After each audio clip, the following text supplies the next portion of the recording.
Assalamualaikum warahmatullahi wabarakatuh. Perkenalkan, nama saya Anissa Amalia. Di sini saya akan menjelaskan mengenai database management system. Komputer pada awalnya digunakan oleh perusahaan untuk menyelesaikan permasalahan terkait kalkulasi angka. Namun saat ini, komputer sangat dibutuhkan oleh perusahaan untuk menunjang pemberdayaan sumber daya informasi perusahaan, di mana membutuhkan data yang nantinya akan diolah menjadi informasi. Sehingga diperlukan yang namanya pengorganisasian data agar data tertata secara rapi dan tidak menimbulkan kekacauan. Sehingga ini nanti bisa menghasilkan informasi yang baik dan berguna bagi manajemen dalam mengambil keputusan. Sebelumnya kita harus mempelajari dulu terkait dengan hierarki data. Yang pertama yaitu ada level data yang dapat ditunjukkan oleh kolom berwarna merah atau angka 1. Nah, ini merupakan unit terkecil dari data atau jumlah data terkecil yang nantinya bisa ditarik dalam satu waktu oleh komputer. Selanjutnya adalah record, di mana merupakan gabungan dari field data yang saling berhubungan. Nah, ditunjukkan oleh yang pertama field 1 dari kode akun, contoh nomor 1110, ini berhubungan dengan field nomor 2 yaitu adalah nama akun, yaitu cash in bank. Lalu adalah file merupakan kumpulan dari record. Lalu ada basis data yang merupakan kumpulan dari file atau kumpulan data berbasis komputer dari sebuah perusahaan yang berada di bawah perangkat lunak database management system. Lalu, file dalam database itu harus bersifat datar, karena komputer itu membaca field data itu secara urut, karena manajemen basis data itu membutuhkan data yang konstan, benar, dan juga tidak dapat disalahartikan. Selain itu, kenapa harus datar? Karena memungkinkan struktur basis data relasional untuk dinormalisasi. Nah, lalu apa sih sebenarnya files flat itu?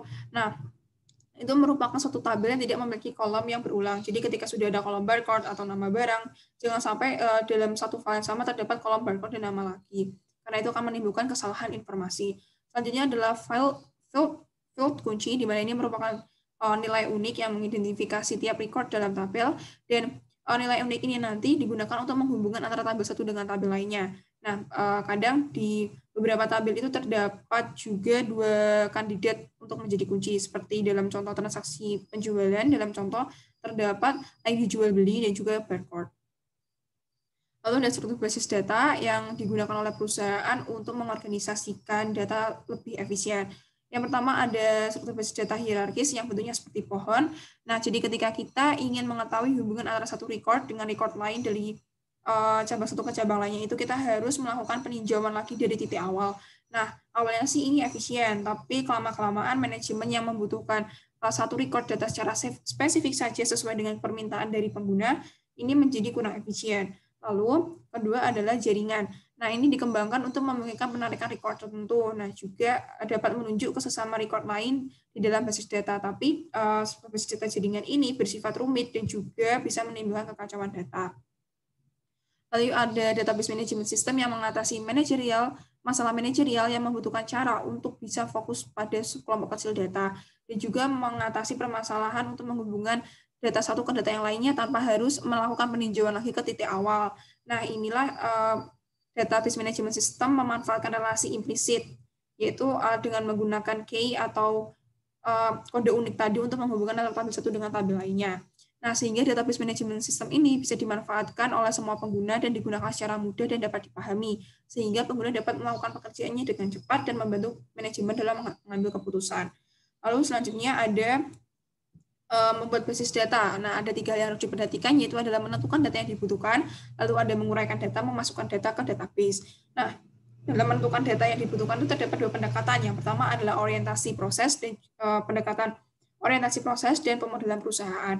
Dalam penggunaan proses oriented terdapat 5 langkah yang harus diperhatikan. Yang pertama adalah kita harus mengidentifikasi dulu masalah yang ada, lalu menentukan keputusan apa yang harus keputusan yang kita butuhkan. Nah, dalam membuat keputusan, jelas kita harus mengidentifikasi informasi-informasi apa yang membantu kita dalam mengambil keputusan, lalu menentukan pemrosesan apa yang dibutuhkan, dan juga menentukan spesifikasi kebutuhan data. Nah, tetapi dalam penggunaan proses oriented ini terdapat kesulitan untuk mengaitkan data dari masalah bisnis satu ke masalah bisnis lainnya. Nah, dalam pemodelan perusahaan ini mengatasi kelemahan dari proses oriented karena mengambil keuntungan dari sudut pandang sumber daya data perusahaan secara luas. Selain itu, pemodelan perusahaan juga memperhitungkan semua area bisnis. Jadi, setiap area bisnis itu dapat ditingkatkan. Selanjutnya adalah teknik pemrosesan data. Ada 2 cara. Yang pertama adalah diagram relasi entitas, di mana ini menguraikan hubungan antara kumpulan-kumpulan data konseptual sehingga record-record saling berhubungan, sehingga dapat digabungkan secara bersamaan. Contohnya adalah hubungan dari one to many. Nah, jadi ketika satu perusahaan itu bisa menjual banyak produk, one to many, satu perusahaan bisa menjual banyak produk. Nah, selanjutnya satu perusahaan itu bisa mempekerjakan banyak karyawan. Nah, ini jadi terdapat hubungan antara entitas perusahaan, produk, dan juga karyawan. Nah, kalau untuk many to many itu contohnya ketika terdapat proyek dalam suatu perusahaan. Nah, dalam satu proyek pasti dibutuhkan banyak karyawan. Nah, dan juga satu karyawan bisa mengikuti banyak proyek. Nah, ini merupakan diagram relasi entitas.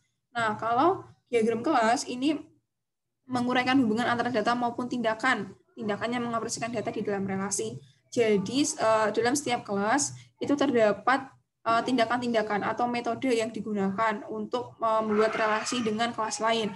Seperti petugas itu berfungsi untuk menginput data peserta dan menginput soal data ujian, seperti itu. Dan nanti berhubungan dengan kelas ujian yang mana dibuat dan dilihat, lalu ada laporan hasil ujian berhubungan dengan pembayaran dan lain-lain. Lalu dalam penggunaan database management system pasti kita membutuhkan namanya formulir yang menampilkan satu record dalam satu waktu. Seperti ketika kita menyuplai barang, pasti kita akan menginput satu persatu. Lalu ketika kita melakukan transaksi pembelian, atau penjualan, kita pasti akan merecordnya. Ini juga digunakan untuk menambahkan, menghapus, atau memodifikasi record database. Nah, setelah kita membuat formulir, kita harus memiliki yang namanya laporan. Nah, ini merupakan data teragregasi yang nantinya akan membantu manajemen dalam mengambil keputusan. Selanjutnya adalah query yang digunakan dalam database management system untuk membuat relationship antara satu tabel dengan tabel lainnya. Atau bisa dikatakan juga sebagai suatu permintaan kepada database atau perintah untuk menampilkan record-record yang dipilih. Nah, tentunya dalam penggunaan database management system, kita membutuhkan personel-personel yang sangat handal dalam bidangnya. Yang pertama adalah database management system yang melaksanakan 4 tugas. Yang pertama adalah planning untuk menentukan kebutuhan data perusahaan bersama dengan manajer, dan juga memilih hardware dan juga software yang membantu keberlangsungan dari database management system. Lalu ada implementasi database. Ini merupakan pembuatan database yang telah direncanakan tadi sesuai dengan spesifikasi yang sudah dipilih, dan juga menyiapkan dan melaksanakan kebijakan dan prosedur pengguna database. Lalu ada operation, di mana ini menawarkan program bagi pengguna dan memberikan bantuan jika dibutuhkan. Lalu ada security, di mana ini melakukan pengawasan terhadap database agar database tetap aman, dan juga nantinya menimbulkan kemudahan bagi para pengguna yang berwenang untuk mengaksesnya.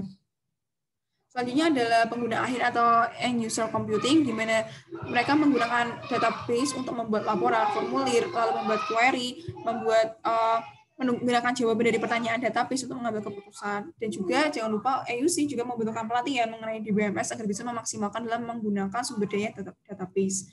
Selanjutnya adalah programmer database yang membuat kode komputer agar pemrosesan data itu berjalan secara efisien. Nah, biasanya itu programmer itu membantu pengguna untuk mendownload data yang telah dikumpulkan secara efisien dari sumber daya komputer perusahaan ke komputer pribadinya, sehingga database-nya itu tetap aman karena hanya diakses sekali saja.